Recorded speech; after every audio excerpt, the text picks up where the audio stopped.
Very good morning to all students. Dear students,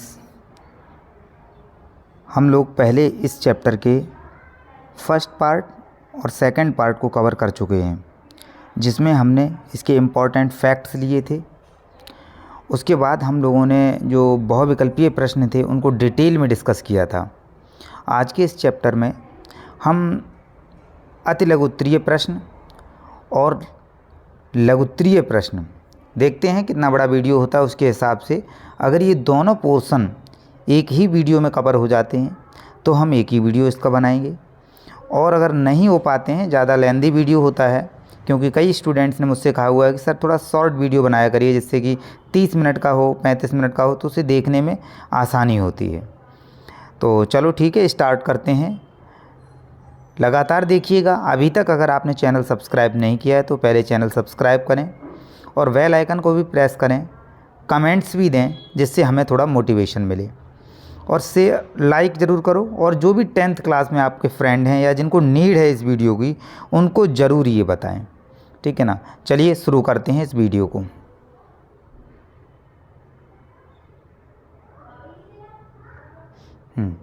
अगर हम इसको देखते हैं यहाँ पे, तो पहला ही प्रश्न यहाँ पे दिया गया है। मैं थोड़ा सा और आपके लिए इसको जो है बड़ा कर देता हूँ। चलिए, पहला क्वेश्चन जो दिया गया है ये है लघुत्तरीय प्रश्न। लघुत्तरीय प्रश्न, अति लघुत्तरीय प्रश्न भी इनको हम कह सकते हैं।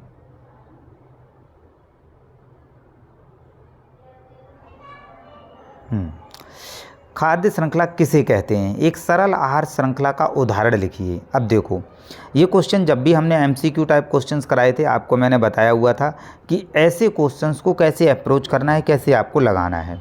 तो खाद्य श्रृंखला जो है, खाद्य श्रृंखला या आहार श्रृंखला, अगर आपने प्रीवियस वीडियो देखे हैं तो ये आप पूरी तरह से इसको कवर कर चुके होंगे कि आखिरकार ये जो हैं वो क्या होते हैं, इसका मीनिंग क्या होता है, ठीक है ना। इसको हम लोग यहाँ पे देख लेते हैं। चलिए, खाद्य और आहार श्रृंखला एक सरल आहार श्रृंखला का उदाहरण है ये। तो देखिएगा यहाँ पे क्या दिया गया है। खाद्य श्रृंखला जीवों की वह क्रमबद्ध श्रृंखला, क्रमबद्ध से मतलब एक लाइन वाइज लाइन। जैसे यहाँ पे घास दिया गया है, हिरन दिया गया है और शेर दिया गया है। तो देखिए, जीवों की वह क्रमबद्ध श्रृंखला जो भोजन के आधार पर एक दूसरे से संबंधित रहती है, खाद्य श्रृंखला कहलाती है, ठीक है ना। भोजन के आधार पे बात हो रही है यहाँ पे। किसके आधार पे? भोजन के आधार पे। तो हम सबको पता है कि उत्पादक का काम कौन कर रहा है? घास कर रहा है। और प्राथमिक उपभोक्ता का काम कौन कर रहा है? हिरन कर रहा है, ठीक है ना। प्राथमिक उपभोक्ता का काम कौन कर रहा है? हिरन कर रहा है। और हिरन के लिए जो हिरन को जो खा रहा है वो कौन है? शेर है, ठीक है ना। तो ये यहाँ पे द्वितीयक उपभोक्ता हो जाएगा। सबसे पहले उत्पादक, फिर प्राथमिक उपभोक्ता और फिर द्वितीयक उपभोक्ता। इस तरह से ये एक सरल आहार श्रृंखला का उदाहरण यहाँ पे इन्होंने प्रस्तुत किया है, जिससे आपको 1 नंबर में, 2 नंबर में ये क्वेश्चन, देखो यहाँ पे लिखा हुआ भी है, 2 नंबर में ये क्वेश्चन पूछा जाता है। चलिए, हम थोड़ा सा और आगे बढ़ते हैं, सेकंड क्वेश्चन को लेते हैं। इसकी ऊर्जा के संदर्भ में कौन सी आहार श्रृंखला लाभप्रद है? ऊर्जा के संदर्भ में कौन सी आहार श्रृंखला लाभप्रद है? तो ऊर्जा के संदर्भ में कम से कम स्तर वाली आहार श्रृंखला अधिक लाभप्रद है। अब कई बच्चों को ये नहीं समझ में आता है कि आखिरकार इस क्वेश्चन का अर्थ क्या है। तो मैंने आपको याद होगा, अगर आपने प्रीवियस वीडियो देखे हुए हैं, तो मैंने आपको बताया था कि 10% लॉ है, एक 10% जो नियम है, उसका मतलब यही है कि जितने ज़्यादा पोषी स्तर होंगे, आगे आने वाले पोषी स्तर में ऊर्जा उतनी कम पहुंचती चली जाएगी। तो जितने कम पोषी स्तर वाली आहार श्रृंखला होगी, ऊर्जा के संदर्भ में वह आहार श्रृंखला सबसे अधिक लाभप्रद होगी, फ़ायदेमंद होगी। मेरी बात समझ में आई? नहीं समझ में आई तो आप उसको जो है क्लास में डिस्कस कीजिएगा, कमेंट कीजिएगा। बिल्कुल मैं सिंपल वे में बता रहा हूँ, एक बार इसको रिवाइंड करके फिर देखिएगा, ठीक है ना। ऊर्जा के संदर्भ में जितनी कम पोषी स्तर वाली आहार श्रृंखला होगी वो सबसे ज़्यादा फ़ायदेमंद होगी। ओके, चलो आगे बढ़ते हैं। यहाँ पे देखिएगा, इन्होंने इसीलिए जो है दो दिए हुए हैं, ठीक है ना। यहाँ पे इन्होंने दो ही दिए हुए हैं, जिससे पौधे, और पौधे को कौन खा रहा है, तो पौधे को आप देखिएगा, पौधे को मनुष्य खा रहा है, तो उसमें ऊर्जा सीधी और डायरेक्ट पहुंच रही है। अब यहाँ पे प्राथमिक उपभोक्ता, द्वितीयक उपभोक्ता और तृतीयक उपभोक्ता को कोई भी कॉन्सेप्ट नहीं है, ठीक है ना। उम्मीद करते हैं क्लियर हो गया होगा ये। चलो आगे बढ़ते हैं। नेक्स्ट क्वेश्चन क्या है, नेक्स्ट क्वेश्चन जो है वो है ऊर्जा प्रवाह से क्या तात्पर्य है। ऊर्जा प्रवाह से क्या तात्पर्य है, मतलब क्या है इसका। तो किसी पारिस्थितिक तंत्र में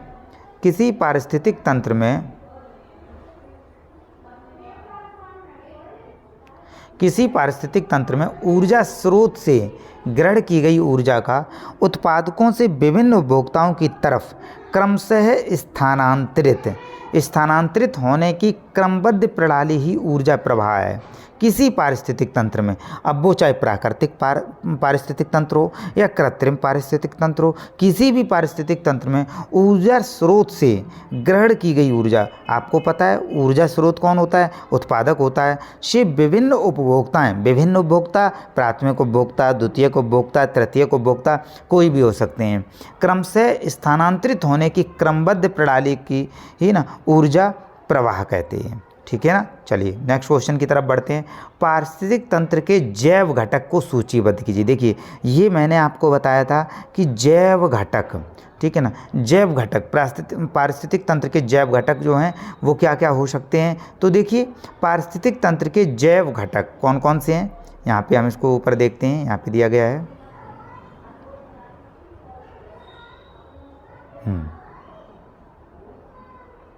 चलिए पारिस्थितिक तंत्र के जैव घटक जो हैं, उत्पादक जो हैं वो हरे पौधे, उपभोक्ता समस्त जंतु इसमें आ जाएंगे, और अपघटक। तो पारिस्थितिक तंत्र के जो घटक हैं, जैव घटक, दो तरह के घटक होते हैं, एक जैव घटक और एक अजैव घटक। तो जैव घटक में कौन आ जाएंगे, एक उत्पादक आ जाएंगे, दूसरा उपभोक्ता आ जाएंगे, तीसरे अपघटक आ जाएंगे। उत्पादक में आपको पता ही है कि ग्रीन प्लांट्स ओनली, हरे पेड़ पौधे जो होते हैं वो भोजन को बनाने का काम करते हैं प्रकाश संश्लेषण की मदद से। और उपभोक्ता इसमें समस्त आ जाएंगे। उपभोक्ता तीन तरह के होते हैं, प्राथमिक उपभोक्ता, द्वितीयक उपभोक्ता और तृतीयक उपभोक्ता। और अपघटक वे सूक्ष्म जीव हैं जो किसी भी मृत जीव जंतु को सड़ाने और गलाने का कार्य करते हैं, उनको हम कहते हैं अपघटक। समझ में आ गया ना। चलिए आगे बढ़ते हैं हम और इसको समझते हैं। पृथ्वी पर, नेक्स्ट क्वेश्चन आ जाता है, पृथ्वी पर जैव जीवों को पोषण करने वाले भागों के नाम लिखिए। पृथ्वी पर जैव जीवों को पोषण करने वाले भागों के नाम लिखिए। तो पृथ्वी पर जैव जीवों को पोषण करने वाले भाग कौन कौन से हैं भाई। ये फर्स्ट वीडियो में जो इम्पोर्टेंट फैक्ट्स हैं, जो महत्वपूर्ण तथ्य हैं, उनमें मैंने इनको डिटेल में समझाया है। अगर आपने वो वीडियो नहीं देखा है तो ज़रूर पीछे जाकर के वीडियो देखिए। जैसे स्थलमंडल, जलमंडल और वायुमंडल क्या होता है, आप वहाँ से इसको समझ सकते हैं। ये क्या हैं, ये प्राथमिक जो जैव जीवों को पोषण करने वाले भाग हैं, ठीक है ना। पृथ्वी पर जो हैं कितने भाग हैं, तो आप इसको देखेंगे, स्थलमंडल, जलमंडल, वायुमंडल, है ना, बहुत तरह से मंडल हैं। तो स्थल मंडल वो आ जाता है जहाँ जहाँ पे स्थल है, वो सब कहलाता है स्थल मंडल। जलमंडल कौन सा आ जाता है, जहाँ पे पृथ्वी के जिन जिन भाग पे जल है, समुद्र हो गया, सागर हो गया, नदियाँ हो गई, झीलें हो गई, ठीक है, नहर हो जाती हैं, है ना, तालाब हो जाते हैं, ये सब जो हैं वो जलमंडल में आ जाएंगे। वायुमंडल, जहाँ जहाँ पे वातावरण में वायु है वो हो जाता है वायुमंडल, ठीक है ना। चलिए नेक्स्ट क्वेश्चन की तरफ बढ़ते हैं। उपभोक्ता से क्या अर्थ है। अब उपभोक्ता, देखो वही क्वेश्चन बार बार रिपीट हो रहे हैं, कुछ भी नया नहीं है, बहुत सरल है। बायोलॉजी में, जीव विज्ञान में नंबर अर्जित करना बहुत सरल है, ठीक है ना। तो चलो हम फिर इसको आगे से थोड़ा सा अच्छे से डिस्कस करते हैं। उपभोक्ता से क्या अर्थ है। उपभोक्ता, अब नाम से ही क्लियर हो रहा है कि जो उपभोग कर रहा हो, जो चीज़ों को खा रहा हो, उपभोग कर रहा हो, उसको हम उपभोक्ता कहते हैं। उपभोक्ता का अर्थ उन जीवों से है जो खाद्य पदार्थ का उपभोग करते हैं। समस्त जंतु उपभोक्ता होते हैं। उपभोक्ता का अर्थ उन जीवों से है जो खाद्य पदार्थों का उपभोग करते हैं, ठीक है ना। समस्त जंतु, ठीक है, उपभोक्ता हो जाए। जितने भी जंतु हैं वो सब क्या हैं, उपभोक्ता हैं, ठीक है ना। अगर हम बात करें पादप को छोड़ के, जंतु की बात हो रही है यहाँ पे, जीवों की बात नहीं हो रही है, जंतुओं की, ठीक है ना। देखो जीव में पादप और जंतु दोनों आ जाते हैं, जबकि जंतु, ठीक है ना, जो मूवमेंट करते हैं, जो आते जाते हैं, जो दौड़ लगा सकते हैं, जो बोल सकते हैं, वो सब जंतुओं में आ जाते हैं। और जो अपना खाना खुद नहीं बना पाते हैं वो अपने फूड के लिए दूसरे के ऊपर निर्भर होते हैं, ठीक है ना, तो उपभोक्ता हो जाएंगे वो। नेक्स्ट देखते हैं यहाँ पे हम, उत्पादक किसे कहते हैं, तो ये भी आपको हम समझा चुके हैं कई बार, बहुत सरल हैं। आपको ये क्वेश्चन अब सरल लग रहे हैं, जिसने प्रीवियस 2 वीडियो देखे हुए हैं उनको ये क्वेश्चन बहुत सरल लग रहे होंगे। वे जीव जो अपना भोजन स्वयं बनाते हैं उत्पादक कहलाते हैं। हरे पौधे कौन आते हैं इसमें, हरे पौधे प्रकाश संश्लेषण क्रिया द्वारा अपना भोजन स्वयं बनाते हैं, वो सब आ जाएंगे प्रकाश संश्लेषण, वो सब आ जाएंगे उत्पादक में, प्रकाश संश्लेषण प्रक्रिया के द्वारा। प्रकाश संश्लेषण क्या होता है ना, जो जैव प्रक्रम फर्स्ट चैप्टर है अपना, हम जब रिवीजन कराएंगे तो उसमें भी डिस्कस करेंगे कि आखिरकार प्रकाश संश्लेषण में कौन कौन से इंग्रेडिएंट होते हैं, 4 जो उसके फैक्ट हैं मेन जिनसे प्रकाश संश्लेषण होता है वो क्या क्या होते हैं, उन सबको डिस्कस करेंगे। अभी हम जहाँ पे जो टॉपिक चल रहा है उसको ही लेते हैं, ठीक है ना। चलिए आगे बढ़ते हैं, हम इसको देखते हैं। खाद्य जाल क्या है, खाद्य जाल, अब ये भी हम आपको समझा चुके हैं, ठीक है ना। चाहे आहार जाल कह दो, आहार श्रृंखला कह दो, एक ही बात है। खाद्य श्रृंखला कह दो या खाद्य जाल कह दो, एक ही बात है, ठीक है ना। बिल्कुल दोनों का जो इम्पोर्टेंस है, दोनों का जो मीन वैल्यू हम कह सकते हैं, एक जो अर्थ होता है वो सेम है। तो आप कंफ्यूज नहीं होइएगा, शब्दों को बदल के कई बार एग्जामिनर जो है बोर्ड के पेपर में, है ना, क्वेश्चंस को फॉर्मेशन करता है, तो वो यहाँ पे समझिएगा। खाद्य जाल जीव मंडल में, इसको चलो हम यहाँ पे आपको समझा देते हैं। जीव मंडल में प्रतिपादित होने वाली आहार श्रृंखलाएं आपस में अनेक प्रकार से आड़े तिरछे, आपको पता ही है ये आड़े तिरछे जोड़ती हैं, कभी फिक्स थोड़ी है कि हरे पेड़ पौधे को सिर्फ बकरी खा रही है तो बकरी खाएगी, घास नहीं खा सकती है भाई, इसको बकरी भी खा रही है, घास भी खा रही है, खरगोश भी खा रहा है, ठीक है ना, हिरन भी खा रहा है। ये कॉम्प्लिकेटेड चीज़ें जब एक दूसरे से इंटरकनेक्टेड होती हैं आड़ी तिरछी लाइनों द्वारा, तब हम उसको जाल के रूप में देखते हैं। तो ठीक है, आड़े तिरछे एक जाल सा बनाती हैं, खाद्य श्रृंखलाओं के इसी जाल को खाद्य जाल कहते हैं, ठीक है ना। क्लियर हो गया होगा, बहुत ही सरल और सिंपल शब्दों में हम उन चीज़ों को देख लेते हैं। चलिए आगे और बढ़ते हैं, समझिएगा। पारिस्थितिक पिरामिड किसे कहते हैं, पारिस्थितिक पिरामिड। कई बच्चों का जो एक डाउट था वो ये भी था कि सर हमारा नेट ख़त्म हो जाता है, हम ज़्यादा देख नहीं पाते हैं, इसलिए हम वीडियो को शॉर्ट रखते हैं, 20 मिनट से 30 मिनट का वीडियो हो, जिससे बच्चे आसानी से उसको वॉच कर पाएँ और अपना रिव्यू दे सकें और अपना रिवीजन कर सकें, ठीक है ना। अच्छा, उन्हें ये भी लगी कि हाँ भाई शॉर्ट वीडियो है, आज मैंने 1 वीडियो कवर कर लिया, 2 वीडियो कवर कर लिए, इसलिए हम ज़्यादा लेंदी वीडियो नहीं बनाते हैं, ठीक है ना। आपकी हर समस्या का हम समाधान करने की पूरी कोशिश करते हैं, बस आपका कार्य इतना है कि आप लगातार टच में रहिएगा, ठीक है ना, और वीडियो को ज़्यादा से ज़्यादा शेयर कीजिए और सब्सक्राइब कीजिएगा, जिससे आप इससे कुछ जब भी हम वीडियो डालें तो आपको इधर उधर वेट ना करना पड़े, डायरेक्ट आपको लिंक मिल जाए और आप उसको देख सकें, ठीक है ना। चलिए, पारिस्थितिक पिरामिड, अब नेक्स्ट क्वेश्चन की हम बात करते हैं, वो क्या है, वो है पारिस्थितिक पिरामिड। तो ये भी एक अच्छा क्वेश्चन बनता है कि भाई पिरामिड क्या होते हैं। पिरामिड आपको याद होगा अगर आपने थोड़ा बहुत भी सामान्य ज्ञान पढ़ा हुआ है, ठीक है ना, तो जो रोम की जो पिरामिड हैं, ठीक है ना, जो इटली में है, रोम में है, ये जो पिरामिड हैं उनसे यहाँ पे पिरामिड का कॉन्सेप्ट लिया गया है। तो पिरामिड एक त्रिभुज के आकार की, है ना, 3 डायमेंशनल त्रिविमीय संरचना की जब बनती है, ठीक है ना, तो उसको हम पिरामिड के रूप में देखते हैं। देखिएगा क्या है ये पिरामिड, आहार श्रृंखला की ऊर्जा गतिकी, ऊर्जा गतिकी का मतलब ऊर्जा किधर से किधर को जा रही है, ठीक है ना। तो आपको पता है, मैंने आपको पिछली वीडियो में भी बता चुका हूँ, सबसे नीचे उत्पादक होते हैं, फिर प्राथमिक उपभोक्ता, फिर तृतीयक उपभोक्ता, इस तरह से ऊपर वाले स्टेप में जब ऊर्जा पहुँच रही होती है और ये जो संरचना का जो फॉर्मेशन हो रहा है यही कहलाएगा पिरामिड, ठीक है ना। तो चलिए समझते हैं।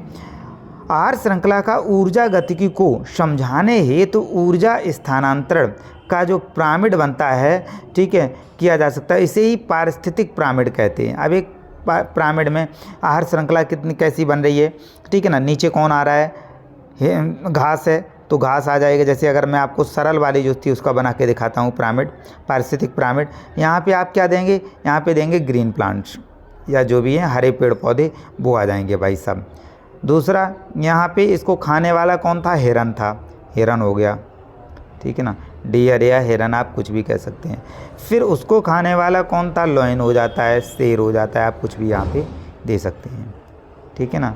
तो आई होप समझ में आ गया होगा कि इस तरह से आप किसी भी आहार श्रृंखला का पिरामिड भी बना सकते हैं। मैं क्लास में बनवा के देखूंगा आपसे, ये ध्यान रखिएगा। चलिए, नाइट्रोजन स्थिरीकरण का क्या अर्थ है, नाइट्रोजन स्थिरीकरण का अर्थ क्या है, चलो समझते हैं। नाइट्रोजन स्थिरीकरण का अर्थ क्या है। वायुमंडल के स्वतंत्र नाइट्रोजन वायुमंडल में स्वतंत्र नाइट्रोजन कितने प्रतिशत है, आंसर करेंगे आप कमेंट्स में। वायुमंडल में स्वतंत्र नाइट्रोजन कितने प्रतिशत है, कमेंट में आंसर करेंगे अगर आपको पता है तो। नाइट्रोजन के सरल घुलनशील लवण, एक ध्यान दीजिएगा, कमेंट्स में आप सिर्फ नाइट्रोजन के नहीं, N2 नाइट्रोजन का कितने प्रतिशत है वायुमंडल में, CO2 कितने प्रतिशत है वायुमंडल में, और O2 मतलब ऑक्सीजन कितने प्रतिशत है। ये तीनों क्वेश्चन का हमें कमेंट में आप रिप्लाई करेंगे। देखते हैं कौन कौन बच्चा, और आप अपना नाम भी उसमें लिख दीजिएगा कि मैं क्लास 10th का ये हूँ, मैं क्लास 9th का ये हूँ, आपको याद हो जाएंगी चीज़ें। क्लियर है ना।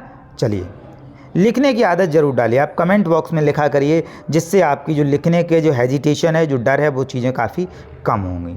तो ठीक है, वायुमंडल के स्वतंत्र नाइट्रोजन को नाइट्रोजन के सरल घुलनशील लवणों में बदलने की प्रक्रिया ही जो है वो नाइट्रोजन स्थिरीकरण कहलाती है। आपको पता है कि वायुमंडल में बहुत ज़्यादा मात्रा में नाइट्रोजन है, लेकिन प्लांट्स जो हैं इसको डायरेक्ट नहीं ले पाते हैं। इस फॉर्म में वो कन्वर्ट करें जिससे वो आसानी से हम लोगों तक पेड़ पौधों को पहुंच सके, उनकी ग्रोथ हो सके, उसके बाद फिर हम उनको उपभोग कर सकेंगे। ठीक है ना। चलिए आगे समझते हैं इसको हम। कोई 4 पारिस्थितिक तंत्र का नाम लिखिए। अब देखो बेटा, मैंने आपको बताया हुआ था कि पारिस्थितिक तंत्र 2 तरह के होते हैं, एक प्राकृतिक पारिस्थितिक तंत्र और एक कृत्रिम। प्राकृतिक जो होता है वो प्रकृति के थ्रू बनाया होता है, और कृत्रिम जो होता है जिसको मानव बनाता है, हम लोग बनाते हैं। तो यहाँ पे 4 पूछे गए हैं। अब 4 पूछे गए हैं तो इन्होंने यहाँ पे ये नहीं बोला है कि भाई प्राकृतिक बताना है या कृत्रिम, तो आप दोनों तरह के यहाँ पे बता सकते हैं। चलो पहला हम देखते हैं। तो पारिस्थितिक तंत्र में पहला हो जाएगा तालाब, क्लियर है आपको, झील हो जाएगा, प्राकृतिक जंगल हो जाएंगे, खेत हो जाएगा, और भी आप बताना चाहें जो मछली घर जिसको बोलते हैं, एक्वेरियम बोलते हैं, वो हो जाएगा। ठीक है ना, एक समुद्र हो जाएगा, और बहुत सारे हो सकते हैं यहाँ पे। क्लियर है ना। चलिए आगे बढ़ते हैं हम इसमें नेक्स्ट क्वेश्चन की तरफ। अपघटक क्या है, 2 उदाहरण लिखिए। अपघटक क्या है, आप 2 उदाहरण उसके लिखिए। मैंने आपको बता चुके हैं, अपघटक जो जीवों को सड़ा देता है, गला देता है और उनको डिकम्पोज कर देता है, अपघटन कर देता है उनका, उसको हम बोलते हैं अपघटक। ठीक है। तो वे सूक्ष्म जीव जो मृत जीवों को, मरे हुए जीवों को, जीव द्रव्यों को अपघटित कर अपना भोजन प्राप्त करते हैं, अपघटक कहलाते हैं। उदाहरण क्या हो जाएगा, बैक्टीरिया इसका एक उदाहरण हो जाएगा, और कवक यानी एक फंगी इसका उदाहरण हो जाएगा। ठीक है ना। बैक्टीरिया और कवक आप याद करके रखिएगा, बहुत हैं आपके लिए, और भी आप बता सकते हैं, कोई दिक्कत नहीं है। चलिए नेक्स्ट की बात करते हैं हम। पोषण स्तर से क्या समझते हैं, ये भी मैंने आपको रिपीट करा। आप देखेंगे सभी क्वेश्चन रिपीटेड आपको मिलेंगे, बस आपको याद करने हैं। इतनी बार कराने के बावजूद भी, एनसीईआरटी से एक लाइन कराने के बावजूद, एक वर्ड टू वर्ड पढ़ाने के बाद, फिर भी मैं एक बार अगेन रिवीजन करने आ रहा हूँ। कमेंट बॉक्स में है ना, कुछ बच्चों ने लिखा भी है कि सर अगेन रिवीजन कराने के लिए थैंक्स। कोई दिक्कत नहीं है बेटा, आप अच्छा रिजल्ट लाइए, मेरे लिए वही आपका अच्छे से अच्छा है ना एक थैंक्स होगा। ठीक है ना। तो देखिएगा पोषण स्तर से आप क्या समझते हैं। अब पोषण स्तर खाद्य श्रृंखला में या आहार श्रृंखला में जो विभिन्न स्तर होते हैं उन्हीं को हम पोषण स्तर कहते हैं। जैसे हमने अभी आपको पीछे आपको आहार श्रृंखला देखी थी आपने, हिरन था, हिरन को उत्पादक थे, हरे पेड़ पौधे थे, उनको खा रहा था हिरन, और हिरन को खाने वाला शेर। तो यहाँ पे जो पोषण स्तर होंगे वो 3 पोषण स्तर हो जाएंगे। पहला पोषण स्तर कौन हो जाएगा? तो पहला पोषण स्तर है वो हो जाएगा हरे पेड़ पौधे। दूसरा कौन हो जाएगा? जो उसको खा रहा है हिरन हो गया। तीसरा कौन? जो उसको खा रहा है शेर, वो हो जाएगा। तो इस तरह से आप पोषण स्तर बता सकते हैं। स्थानांतरण एक निश्चित दिशा में, और आपको पता है कि हमेशा निश्चित दिशा में होता है, यूनिडायरेक्शनल होता है, एक दिशा होता है। ऐसा नहीं है कि शेर जो है वो हिरन को खा रहा है तो हिरन भी कभी शेर को खा ले, ऐसा नहीं हो सकता है, ठीक है ना। घास जो है, घास को हिरन खा रहा है तो घास भी कभी कभी हिरन को खा ले, ऐसा नहीं होता है, ठीक है ना। चलिए, यूनिडायरेक्शनल वे में ये चीज़ें चलती हैं, एक दिशा में ये हमेशा स्थानांतरण होता है। लास्ट क्वेश्चन लेते हैं हम इस वीडियो का, ठीक है ना, जिसका नाम है, देखिएगा आप उसको, नीचे दी गई आहार श्रृंखला में यदि मेढक को हटा दें तो पोषण स्तर पर क्या प्रभाव पड़ेगा। बहुत अच्छा, थोड़ा सा ट्रिकी और घुमा के क्वेश्चन दिया है इन्होंने। चलो उसको हम अच्छे से डिस्कस करते हैं। इन्होंने कहा है कि किसी भी आहार श्रृंखला में यदि एक स्तर को हटा दें, अब यहाँ पे इन्होंने मेढक को ले लिया है। किसको ले लिया है? मेढक को। तो देखो, घास, टिड्डा और मेढक, यहाँ पे इन्होंने कहा कि मेढक को हटा दें तो क्या होगा। तो भाई अब क्या होगा देखिएगा, ऑप्शन के थ्रू देखते हैं। टिड्डों की संख्या में वृद्धि हो जाएगी, तो ये भी बात बिल्कुल सही है, टिड्डों की संख्या में वृद्धि हो जाएगी, ठीक है ना, बढ़ जाएंगे।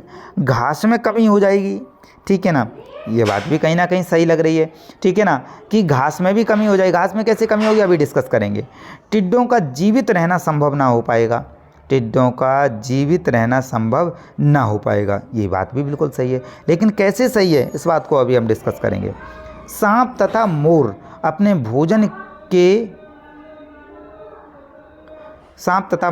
भोजन के कारण अपना स्थान बदल सकते हैं, ठीक है ना। चलिए अब इसको हम देखते हैं, ये उत्तर था, तो ये उत्तर कैसे है इसको हम आपको समझाते हैं। पहले पॉइंट को समझो आप, टिड्डों की संख्या में वृद्धि हो जाएगी, बिल्कुल सही बात है। अगर मेढक नहीं रहेंगे तो टिड्डों की संख्या लगातार बढ़ती चली जाएगी, क्योंकि उसको खाने वाला कोई भी नहीं होगा। जब टिड्डों की संख्या में बढ़ोतरी होती, ध्यान देना आप, जब टिड्डे बहुत ज़्यादा हो जाएंगी तो वो घास में कमी हो जाएगी, क्योंकि उस पर्टिकुलर एरिया में जितनी भी घास होगी उन सबको टिड्डे खाते चले जाएंगे, ठीक है ना। जब घास को ज़्यादा खा लेंगे, टिड्डे बहुत ज़्यादा हो जाएंगे, घास की कमी पड़ जाएगी, तो कहीं ना कहीं टिड्डों का भी जीवित रहना संभव नहीं हो पाएगा। बात समझ में आई ना आपको? तो इस तरह से इंटरकनेक्टेड हैं। सांप तथा मोर अपना भोजन के कारण अपना स्थान बदल सकते हैं, बिल्कुल सही बात है। उस पर्टिकुलर एरिया में, उस पर्टिकुलर पारिस्थितिक तंत्र में, अगर वो तालाब है या फिर वो कोई भी चीज़ है, ठीक है ना, एक कोई जंगल है प्राकृतिक या कोई खेत है, अगर उसमें इस तरह की कमी होंगी तो जो आगे के स्तर हैं वो अपनी जगह बदल देंगे, वहाँ से रिमूव कर जाएंगे, तो कोई भी पारिस्थितिक तंत्र स्थायी नहीं रह पाएगा। बात समझ आई? स्थायी नहीं रह पाएगा से मतलब समझ रहे हो, वो ख़त्म हो जाएगा, वो स्थायी नहीं रह पाएगा। ओके, उम्मीद करते हैं आपको समझ में आया होगा। आप इसको देखिएगा जल्दी से जल्दी, ठीक है ना। और जो भी डाउट्स हों आप कमेंट में दीजिएगा। मैंने एक क्वेश्चन पूछा है कि कार्बन डाइऑक्साइड का, ऑक्सीजन का और नाइट्रोजन का वातावरण में कितना प्रतिशत मात्रा है, उसको आप कमेंट बॉक्स में दीजिएगा नाम सहित। ओके, चलो मिलते हैं अगले वीडियोज में, जिसमें हम लघु उत्तरीय प्रश्न को कवर करेंगे। ये वीडियो काफ़ी हो गया है, आप चैनल को सब्सक्राइब ज़रूर कीजिएगा, ठीक है ना, और शेयर कीजिएगा। Thanks a lot.